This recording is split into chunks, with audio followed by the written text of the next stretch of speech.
Hello student, my self अनमोल शर्मा और मैं एक फिज़िक्स टीचर हूँ।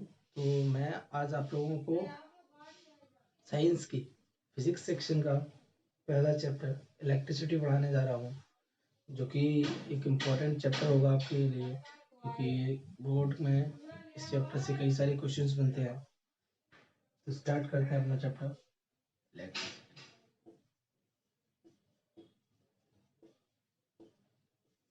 जैसे ही मैं इलेक्ट्रिसिटी लिखता हूँ, the first question which should be there in your mind, what is electricity.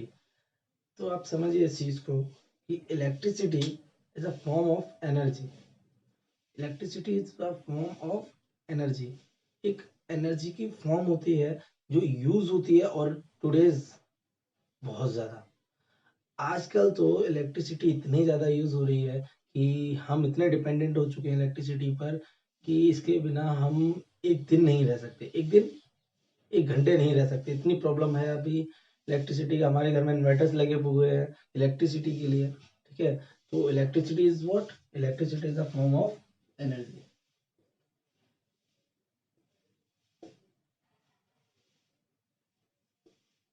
which is being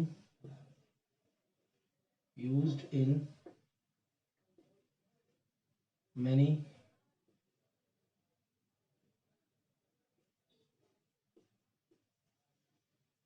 different sections of life। अभी ये जो आपकी इलेक्ट्रिसिटी है, ये हमारी लाइफ का एक इम्पॉर्टेंट पार्ट बन चुकी है। ठीक है, so it is a very important part of our life। This is all about electricity.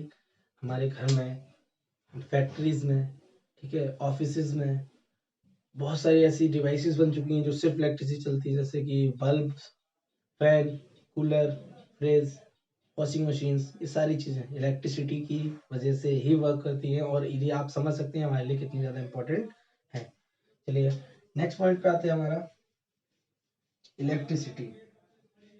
How it is produce. ये प्रोड्यूस होती है एक बेसिक क्वालिटी जिसको हम कहते हैं इलेक्ट्रिक चार्ज। याद रखना आप लोग, अगर ये चीज नहीं मिलती हमको तो हम इसको कभी नहीं बना पाते। ये चीज हमारे पास है, इसलिए ये हमको पता है। अब ये चीज हमें कैसे पता चली, आप ये समझिए, ये चीज हमने बनाई नहीं है, ये चीज हमारे पास ऑलरेडी एग्जिस्ट करती थी। ठीक है, this is an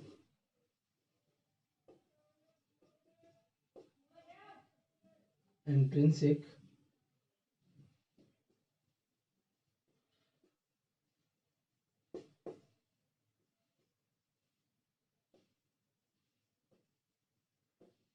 any material.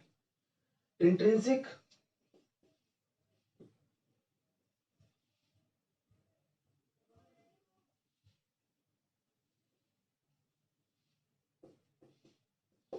Already exist. This is an intrinsic property of an material. ये किसी भी मटेरियल की एक इंट्रिंसिक प्रॉपर्टी होती है। किस टाइप की? वर्च्यू। वर्च्यू होता है गुण, ठीक है, उसकी property, by virtue of which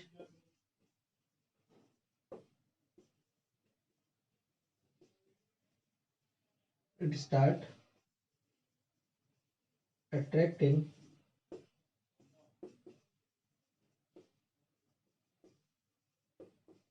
other bodies। उम्मीद है आपकी बात समझ में आई होगी। इंट्रिंसिक प्रॉपर्टी कैसे है, इसको भी आप समझने की कोशिश करना। जैसे मैंने कहा मेरे पास एक बॉडी है, बॉडी कोई भी हो सकती है, किसी भी मटेरियल की हो सकती है। मेरे हाथ पर मार्कर है, ये वोड है, कोई भी बॉडी आप सोच सकते हैं। अगर आप कहीं बैठे हो तो आप अपने आसपास में देख सकते हैं कौन सी बॉडी कहाँ पर है। ठीक है, तो ये एक बॉडी है मेरे पास।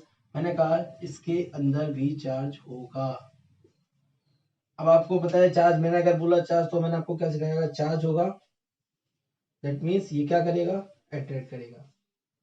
तो हम सीधा सी बात है, अगर इसके पास चार्ज होगा तो आपसे ये पूछेंगे कि चार्ज है, तो कैसे पता लगाए? तो आपको पता है, आप इसके पास एक दूसरी बॉडी लाओगे, ये इसको अट्रैक्ट करेगा, अगर अट्रैक्ट करता है तो चार्ज है, और नहीं अट्रैक्ट करता तो चार्ज नहीं है। तो इसका मतलब क्या है? इसका मतलब ये हुआ कि अगर ये अट्रैक्ट नहीं करेगा तो चार्ज नहीं होगा। होगा। अब देखिए, चार्ज एक ऐसी प्रॉपर्टी है जो हमेशा एक्टिव रहे ऐसा जरूरी नहीं है, बट एग्जिस्ट हमेशा करती है। मीन्स ये हुआ कि एक्टिव होना और एग्जिस्ट करना अलग अलग बात हुई। अगर चार्ज उसमें ऑलरेडी प्रेजेंट है और वो एग्जिस्ट कर रहा है तो जरूरी नहीं है वो एक्टिव भी हो। इस चीज को मैं भी आपको थोड़ी देर में बताता हूँ। तो इसके अंदर चार्ज कैसे होगा आप ये समझ लीजिए। आपको पता है हर एक बॉडी किससे बनी हुई होती है? मॉलिक्यूल से। मॉलिक्यूल किससे बने होते हैं? एटम से। और एटम किससे बने होते हैं? Electron, proton and neutron. आप जानते हैं ये चीज, ये तीन एलिमेंट्री पार्टिकल है। ठीक है। ये जो इलेक्ट्रॉन होता है, it has the power to attract. Proton is also have the power to attract, and neutron has no power. That means we have two elementary particles, two fundamental particles which has the ability to attract the other bodies, and they exist in atom, and atom exists in everything. So everything possesses these two particles which has the ability to attract. That means हर एक body atom रखती है, और atom electrons and protons रखता है, और electron and proton attract करने की ability, जिसे मैंने क्या बोला, इलेक्ट्रिक चार्ज, वो रखता है। दैट मीन्स हर बॉडी क्या रखेगा? Electric charge. इतनी बात क्लियर हुई? चलिए, इस इलेक्ट्रिक चार्ज की बात मैं अगर आपसे करूं तो ये बॉडी की इंट्रिंसिक प्रॉपर्टी हो गई, और ये अट्रैक्ट भी करती है, अट्रैक्टिंग प्रॉपर्टी है। तो अब मैं आपसे अगर एक बात पूछूं कि ये चार्ज हमें पहली बार कहां से मिला, तो आप इसके बारे में जरा सोचिए। ये चीजें हमें तब देखने को मिली, जो पहली इलेक्ट्रिसिटी हमको मिली थी वो हमें मिली थी फ्रिक्शनल इलेक्ट्रिसिटी।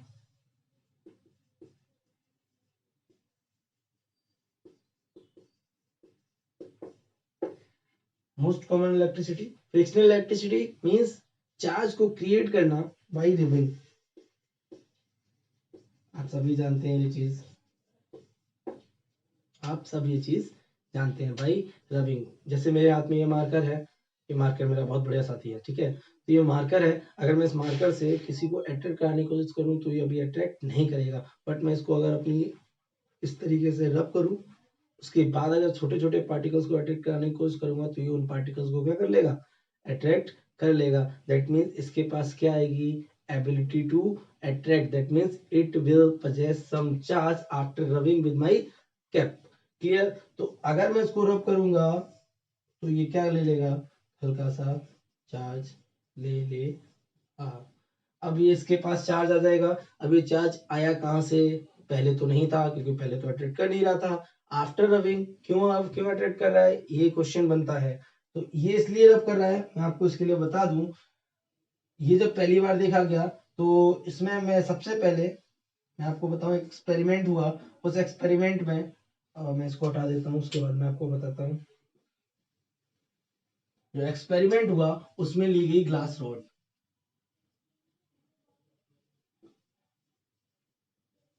और ग्लास रॉड को वूल के साथ, किसके साथ? वूल के साथ रब किया गया।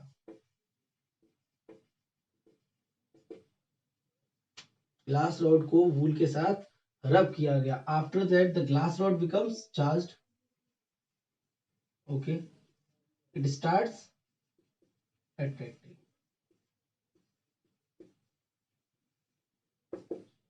क्लियर है? फिर उसी टाइम एक चीज और थी जिसको हम बोलते हैं एवोनाइट रॉड।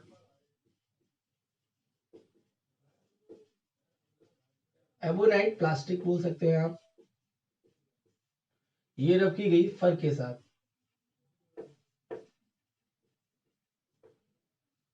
रब की गई, और जब इसको रब की गई it also becomes charged. That means start attracting। Both are attracting। That means दोनों अट्रैक्ट कर रहे हैं, दैट मीन्स दोनों के पास क्या है, दोनों के पास चार्ज है। इस चीज का हमें क्लियर समझ में आता है कि दोनों के पास चार्ज है, दोनों अट्रैक्ट कर रहे हैं। बट दोनों अट्रैक्ट कर रहे थे, दोनों के पास चार्ज था, बट वो एग्जैक्ट सेम बिहेव नहीं कर रहे थे। जैसे मैं आपको बताऊं, अगर मैं ग्लास रॉड तो हमने जब इनको एक दूसरे के पास रखा तो ये दोनों एक दूसरे को रिपेल कर रहे थे। क्या कर रहे थे? रिपेल। ओके। फिर हमने एबोनाइट रॉड इनको एक दूसरे के पास रखा तो ये दोनों एक दूसरे को क्या कर रहे थे? रिपेल कर रहे थे। और जब हमने ग्लास रॉड और एबोनाइट रॉड को एक दूसरे के पास रखा तो ये दोनों एक दूसरे को क्या कर रहे थे? अट्रैक्ट कर रहे थे। इसका मतलब आप समझिए, अगर ये इलेक्ट्रिक चार्ज होता और ये एक ही चार्ज होता तो हमेशा बिहेव कैसा करता? सेम। बट एक्सपेरिमेंट्स जब किए गए तो हमने ये देखा कि ये बिहेव सेम नहीं करता। दैट मीन्स इसके बिहेवियर्स बदल जाते हैं। और इसका कंक्लूजन ये निकला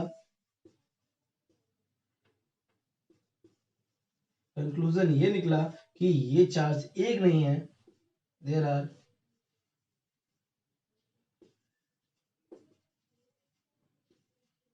टू डिफरेंट टाइप्स।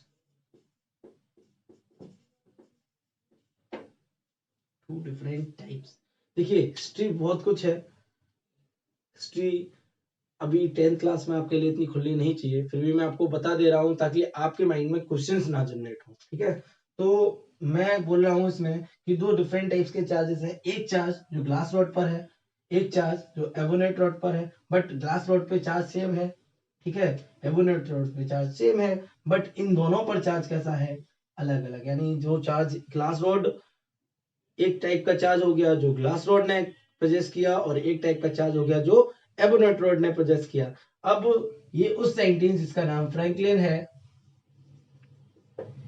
फ्रैंकलिन अभी मैं आपको बताऊं तो भी साइंटिस्ट से मतलब नहीं, फिर भी तो इस साइंटिस्ट के अकॉर्डिंग वो चाहे इसको भी कुछ भी बोल सकता है और इसको भी कुछ भी बोल सकता है। तो उसने क्या कहा, उसने सबसे पहले एक प्रिंसिपल बनाया, और प्रिंसिपल आप सब जानते हैं, और वो बहुत इंपॉर्टेंट प्रिंसिपल है, बहुत बेसिक प्रिंसिपल है। उसने कहा glass rod like charges, ebonite like charges, okay, but glass rod and ebonite rod unlike charges.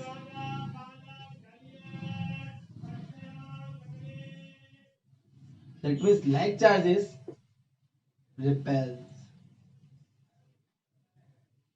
and unlike charges attract. ये हमारा बेसिक कॉन्सेप्ट बना कि that like charges repel because glass rod has same charge, electron ebonite and have same charge, so they are repelling each other, and glass rod and ebonite has different charge, so they are attracting. So like charges repel and like charges attract from this experiment. Okay, there is no negative and positive still there. Why? Because the name was giving after that. The first concept was like charges repel and like charges attract. Now come to the concept of positive and negative. Consider a glass rod. It has positive charge. Sorry, it has some charge. Glass rod, it has some charge. Ebonite rod, it also has some charge. Okay, clear. It is attracting other bodies. हमने ये सोचा कि अगर ये दोनों ही attract कर रहे हैं इस बॉडी को, तो अगर मैं इन दोनों को टच करा दूं तो glass then ebonite, both are touching conductingly. Clear? दोनों को हमने टच करा दिया, और अब हमने सोचा कि ये अट्रैक्ट करेगा कितनी पावर से? डबल पावर से, क्योंकि दोनों पहले से अट्रैक्ट कर रहे थे, और मैंने सोचा अब ये एक दोनों को टच कराया तो अब ये और ज्यादा अट्रैक्ट करेंगे। क्यों? ऑब्वियस सी बात है, एक से पहले दो, जब एक की स्ट्रेंथ इतनी है और दूसरा भी साथ मिल जाए तो उनकी स्ट्रेंथ डबल हो जाएगी। तो वही सोचा, लेकिन अब जब हमने देखा तो एक अमेजिंग सा आउटपुट मिला, वो ये है कि इसने इसको अट्रैक्ट किया ही नहीं। क्यों नहीं किया?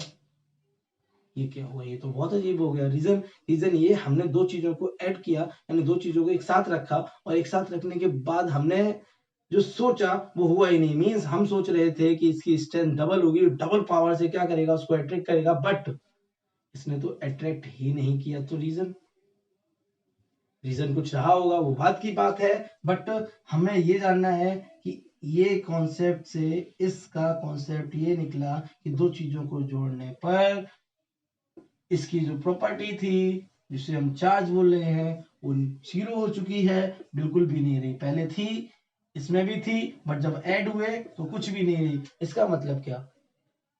इसका मतलब ऐड होने पर वो चीज एक दूसरे को कैंसिल कर रही है, और ऐड होने पर कैंसिल कहाँ करती है? तो ये आपको किसी सब्जेक्ट में, सिर्फ एक सब्जेक्ट मैथ्स में दिखेगा। और मैथ्स में आपको क्या दिखेगा? When a positive number is added with a negative number, then they will become zero. Okay, so Franklin was thought that one charge should be positive and one charge should be negative. अब ये उसके हाथ में था, वो किसको positive बोलता और किसको नेगेटिव बोलता है। ये हमारा कन्वेंशन होता है, कन्वेंशन बोले तो प्रथा। ये हमारी कन्वेंशन चलती रहती है। अगर एक बार ये कन्वेंशन स्टार्ट होती है तो ये फिर चलती रहती है, ये किसी पे डिपेंडेंट नहीं होती। तो उसने कन्वेंशन चलाया कि ग्लास रॉड पे जो चार्ज होगा वो कैसा चार्ज होगा? पॉजिटिव। और जो एवोनेट यानी प्लास्टिक रॉड में जो चार्ज होगा वो कैसा होगा?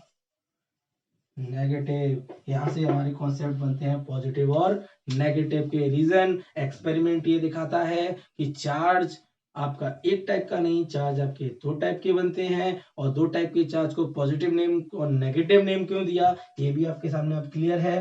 ठीक है, अब आप ये समझ लीजिए, ये नेम देने के बाद हमने हर चार्ज को नेम देना क्या कर दिया? स्टार्ट कर दिया। कैसे देना स्टार्ट कर दिया, आप समझिए इस चीज को। Like charges repel each other, unlike charges attract each other. This is the basic fundamental principle. इसको आप लोग अपने दिमाग में रखेंगे।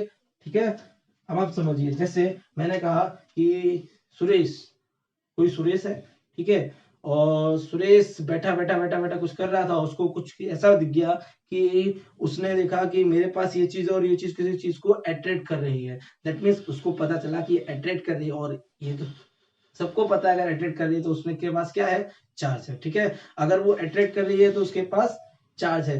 अब उसके पास चार्ज है तो उसको ये भी पता है कि या तो पॉजिटिव होगा या नेगेटिव होगा, दोनों ही अट्रैक्ट करते हैं। तो अब क्या करें?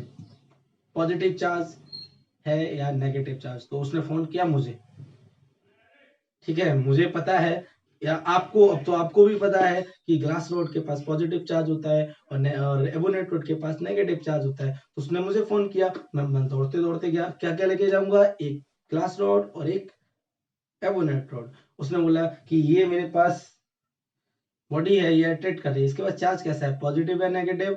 तो मैंने बोला ठीक है, मैं अभी पता करता हूँ। तो मैंने ना यहाँ से एक ग्लास रोड लिया। क्या लिया? Glass rod. और ग्लास रोड को मैं इसके पास ले गया। अब ग्लास रोड जब इसके पास जाएगा तो या तो ये इसको अट्रैक्ट करेगा या इसको रिपेल करेगा। अब आपने प्रिंसिपल से सोचिए, अगर ये इसको रिपेल करेगा तो glass rod has positive charge, और अगर ये रिपेल हो रहा है तो it must have the same charge, that means like charge, that means के पास भी कैसा होगा?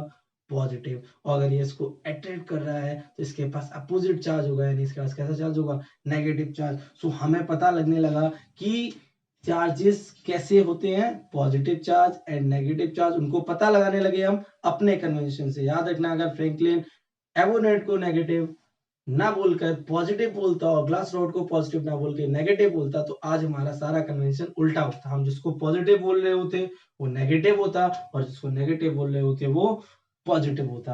क्लियर? इसके बाद हम अगला एक चीज देखिए, हमने आपसे अभी बोला था कि हर बॉडी के अंदर चार्ज एग्जिस्ट करता है, मॉलिक्यूल, देन एटम, इसके अंदर electron, then proton, then neutron. Electron आपको पता है अट्रैक्ट कर रहा था, चार्ज था। अब आपके माइंड में होना चाहिए चार्ज था तो कैसा चार्ज था, पॉजिटिव था या नेगेटिव? तो ऑब्वियसली इसके पास चार्ज था नेगेटिव। आप समझ पा रहे होंगे कैसे पता किया हमने। प्रोटॉन, ये इसके पास भी चार्ज था। अब मैं आपको बताऊं, इसके पास चार्ज जो था वो कैसा था? पॉजिटिव। न्यूट्रॉन, इसके पास कोई चार्ज था ही नहीं। तो यहाँ से हमें पता चला कि इलेक्ट्रॉन अट्रैक्ट कर रहा था तो उसके पास चार्ज है, और उसके पास जो चार्ज है वो कैसा है, नेगेटिव चार्ज है। प्रोटॉन वो भी अट्रैक्ट कर रहा था, दैट मींस उसके पास भी चार्ज है, और उसके पास जो चार्ज है वो कैसा है, पॉजिटिव। क्लियर? तो इलेक्ट्रॉन हैज नेगेटिव चार्ज और proton has positive charge. So this is the charge, the concept of charge. उम्मीद है आपके समझ में आया होगा। चार्ज के बारे में एक चीज और जान लीजिए, electric charge is a quantity.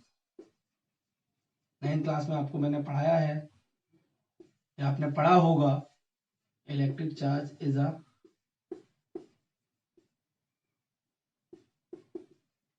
Physical quantity.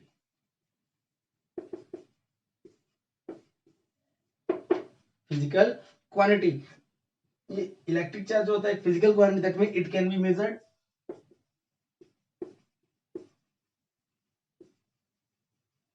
It can be measured. इसको मेजर किया जा सकता है और मेजर किया गया। अब एक बात है, हमारे पास चार्ज कहाँ है, आप कहोगे हर बॉडी में। हर बॉडी में किस फॉर्म में प्रेजेंट है, प्रोटॉन की फॉर्म में और इलेक्ट्रॉन की फॉर्म में बस, और किसी फॉर्म में हमारे पास चार्ज नहीं है। Proton and electron has charge. तो हमने इन दोनों के ऊपर क्या किया, चार्ज को कैलकुलेट किया कि ये चार्ज कितना है। तो जब इसको कैलकुलेट किया तो ये चार्ज में मिला 0.1234,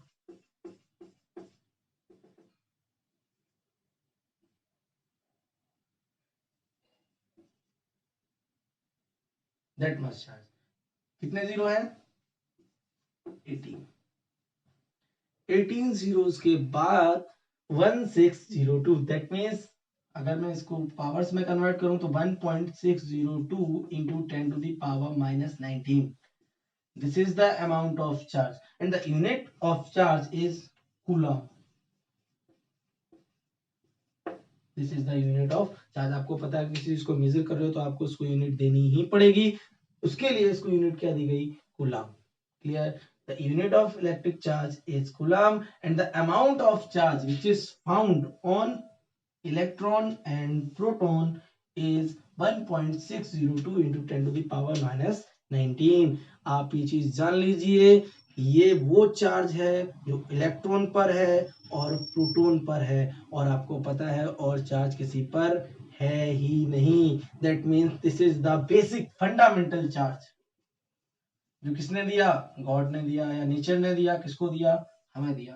किस फॉर्म में दिया, इलेक्ट्रॉन की फॉर्म में और प्रोटॉन की फॉर्म में। अच्छा एक चीज और कंफर्म कर लीजिए आप, इलेक्ट्रॉन या प्रोटॉन चार्ज नहीं होता। Electron is a particle, proton is a particle, और इलेक्ट्रॉन और प्रोटॉन दोनों के पास ये कैरेक्टरिस्टिक है, ये प्रॉपर्टी है कि वो अट्रैक्ट कर सकते हैं। दैट मीन्स अगर आपसे कोई पूछे कि इलेक्ट्रॉन प्रोटॉन पार्टिकल है या चार्ज, तो आपके माइंड में क्या आना चाहिए, electron and protons are particles but they has the property of electric charge. Clear?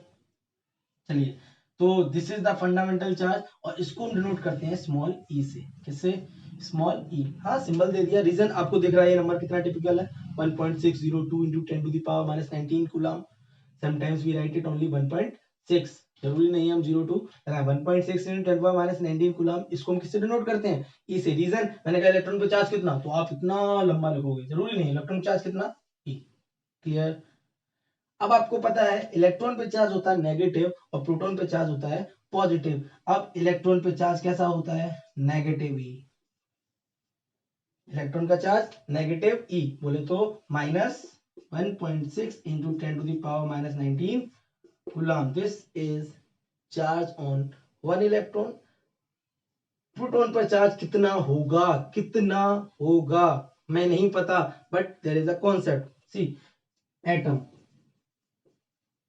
possess both protons and electrons. Electrically, neutron is also, but it is neutral. Proton and electron, you know this in your 9th class. What? Atom is electrically neutral.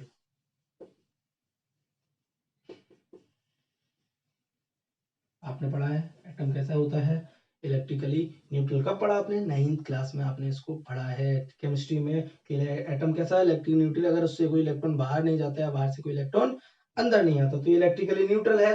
That means इस पर जितना charge होगा इतना, उतना ही charge किस पर होगा, इसका रीजन अभी अभी मैंने आपको थोड़ी देर पहले उन रॉड्स के बारे में बताया था। पॉजिटिव चार्ज की रॉड थी, नेगेटिव चार्ज की रॉड, दोनों को एक जोड़ दिया तो कितना हो गया था, जीरो, न्यूट्रल, यानी कोई चार्ज नहीं था। सेम यहाँ हुआ, इस पे चार्ज कैसा है, अपोजिट, इस पे चार्ज कैसा है, अपोजिट। अगर ये दोनों एक साथ होंगे तो जीरो बनाएंगे। तो जितना चार्ज इलेक्ट्रॉन पर होना चाहिए उतना ही चार्ज किस पे होना चाहिए, प्रोटॉन पे। तो हमने बोला इस पे अगर माइनस ही है तो इस पर कितना होगा, plus he, because atom is electrically neutral. That means proton has positivity. That means plus 1.6 into 10 to the power minus 19. This must. उम्मीद है आपकी ये बात समझ में आई होगी कि चार्ज क्या होता है, चार्ज का कॉन्सेप्ट क्या है, इलेक्ट्रॉन क्या है, प्रोटॉन क्या है। इलेक्ट्रॉन पार्टिकल है, प्रोटॉन पार्टिकल, दोनों के पास कितना चार्ज प्रेजेंट होता है, फंडामेंटल चार्ज क्या है, क्यों ये फंडामेंटल चार्ज है। आपको ये बात समझ में आ गई, क्योंकि हमारे पास चार्ज पार्टिकल्स में सिर्फ दो चार्ज पार्टिकल्स हैं, इलेक्ट्रॉन्स और प्रोटॉन्स। अब आप एक चीज समझिए कि जैसे मैंने आपसे कहा मैं इलेक्ट्रिकली न्यूट्रल हूं, मुझे चार्ज चाहिए, मुझे चार्ज दीजिए। तो आप मुझे चार्ज देने के लिए क्या करेंगे, ऑब्वियस सी बात है, आप कहोगे सर आपके पास तो ऑलरेडी चार्ज है, आप तो बॉडी आपके पास चार्ज होगा। बट मैं अभी इलेक्ट्रिकली न्यूट्रल हूं, रीजन मेरे अंदर जितने प्रोटॉन्स होंगे उतने ही मेरे अंदर क्या होंगे, इलेक्ट्रॉन्स होंगे। ओवरऑल चार्ज उस पर क्या हो जाएगा, zero.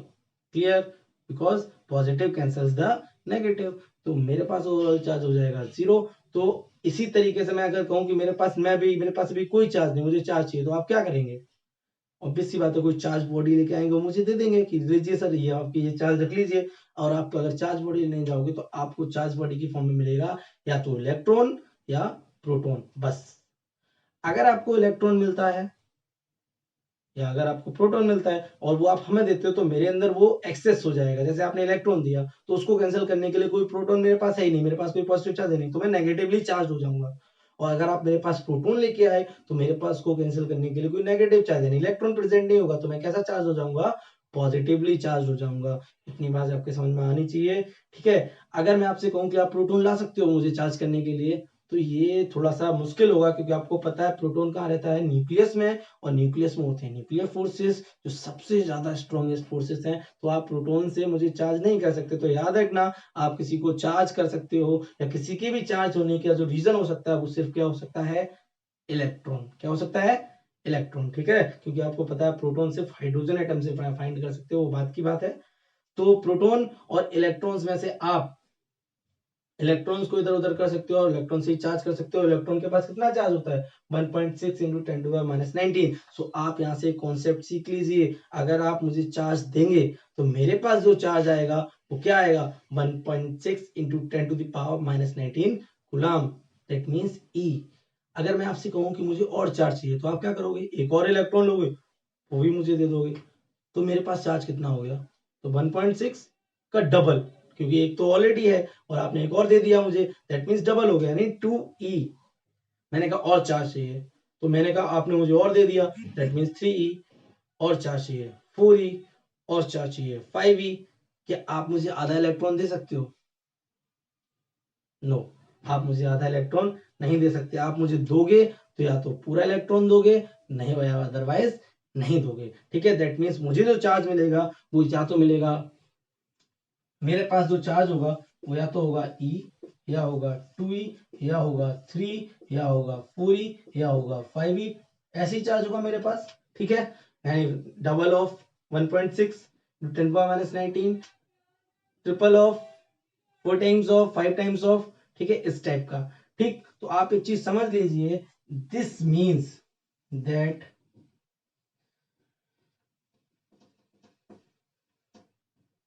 Charge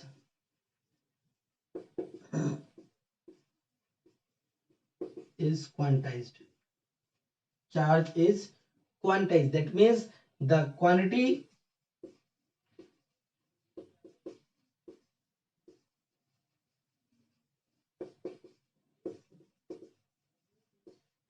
of charge is fixed. एक फिक्स क्वांटिटी होती है जो कि कितनी है, 19 कूलम। बढ़ेगा तो इतने से, कम होगा तो इतने से। दैट मीन्स मैंने बोला किसी के पास चार्ज होगा तो वो चार्ज क्या होगा, E times of n। n is what, number of electrons. So we can say that quantization of charge means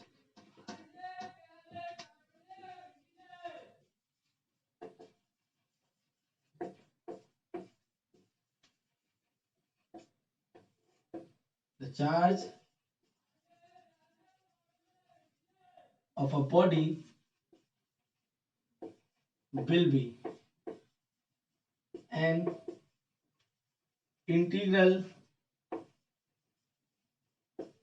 multiple of basic amount of charge, that is 1.6 into 10 to the power minus 19 coulomb. That means Q is equal any, where n is any, plus 1 plus minus 1 plus minus 2 plus minus 3, कुछ भी हो सकता है। Plus minus क्यों? क्योंकि आपको पता है चार्ज पॉजिटिव भी हो सकता है और चार्ज नेगेटिव भी हो सकता है। Thank you very much. ये चीजें आप एक बार फिर से जितनी बार ना समझ में आए उतनी बार आप ये वीडियो देखिएगा। ये चीजें इंपॉर्टेंट है और बहुत बेसिक है, ठीक है। इसके बाद नेक्स्ट वीडियो में इस चैप्टर को आगे बढ़ाएंगे। Thank you very much.